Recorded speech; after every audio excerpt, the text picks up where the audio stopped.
Welcome back to the Lars Larson Show, live at the Safari Club International Convention in Reno with our local affiliate 99.1 FM Talk, KKFT. Glad to be with you tonight and glad to have all our affiliates on around the country, including our newest ones in Detroit and Honolulu. Glad to have you with me tonight. First Amendment Fridays, if you are not familiar, means your chance to sound off to the whole country. And all you got to do to join the best conversation in talk journalism is make one phone call, 866-439-5277. Send your emails to talk@larslarson.com. One of the things that I get by coming to SCI is the opportunity to meet nice people who've got a great conservative point of view, like L.P. Hoffman, who wrote the Canaan Creed. L.P. Hoffman, welcome to the program. Thanks for having me on, Lars. And you write as L.P., but people can tell you're either a very young boy or you're a nice young lady. I hope I'm a nice young lady. But you write as L.P. Hoffman. That's right. And the Canaan Creed. Now, see, this is intriguing to me because I come from a part of America that is now being encouraged to accept wolves moving in, wolves that are now eating the cows that are the livelihood of the ranchers, and we're being told, well, you know, it has to be that way. And you framed this entire book around Wyoming's fight, which has been going on for a long time between the federal government, the state governments, and private individuals who feel that that they're being forced to accept something that's unacceptable. That's right. The idea for this story came to me when I sat in on a wolf reintroduction meeting in my hometown of Cody, Wyoming. Mm-hmm. Very emotionally charged.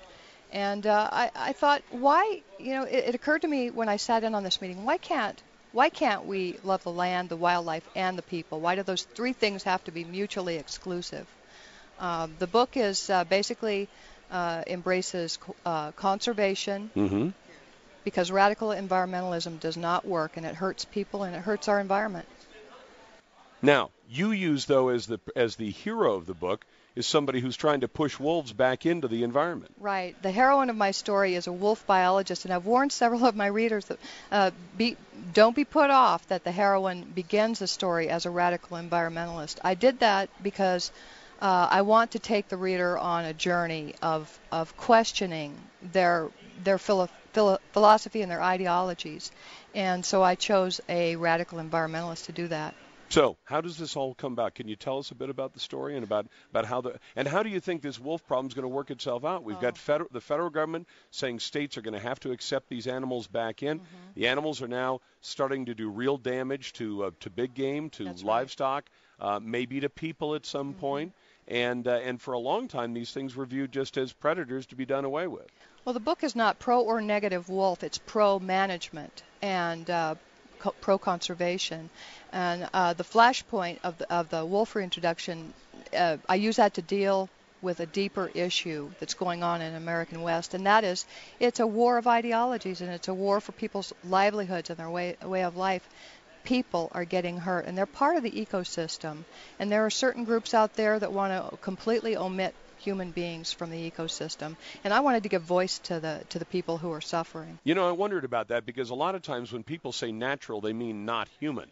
They mean that, oh, this is all natural, as though human beings are not a natural part of the environment and that we don't have a place in the environment. But somehow they think because we figured out how to make tools that we know, well, we're the animal that knows how to make tools, right? I mean, some animals, chimpanzees make a few tools, man makes lots of tools, and that because we can make tools like rifles or pickup trucks, that suddenly we're not entitled to be considered part of the environment anymore. That's just wrong.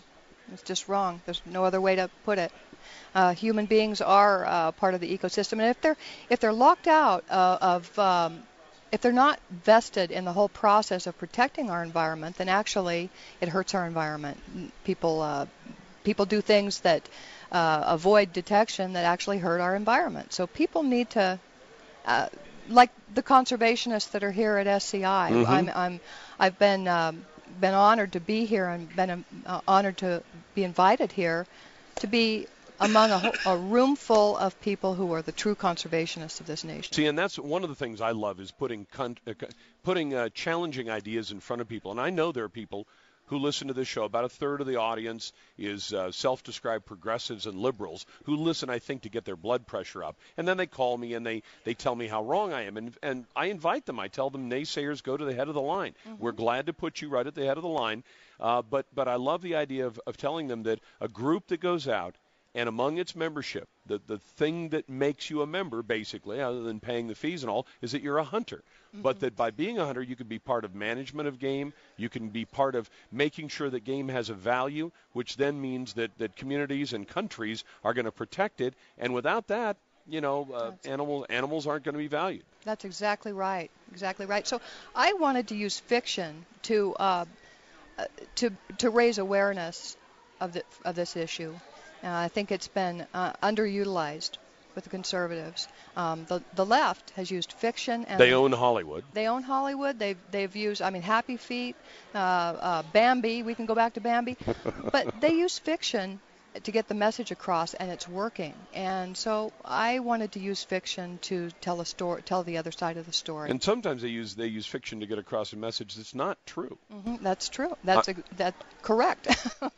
Somehow fire in the forest is always man's fault. A dead animal, an animal shot, of course, is man's fault. And it's never a good thing to shoot an animal or kill an animal, even if overpopulation would leave those animals dying in the wintertime for lack of food. In some places, they manage their game by bumper of the car.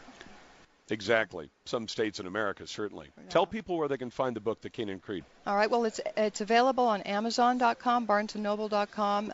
It's available at any bookstore, you just have to ask for it, and they'll get it in. And or you could go to our website, www.caneandcreed.com. LP, thank you very much. Thank you. I appreciate you taking the time. LP Hoffman with us live here at SCI, Safari Club International. It's First Amendment Friday. The lines are open to you, 866-439-5277.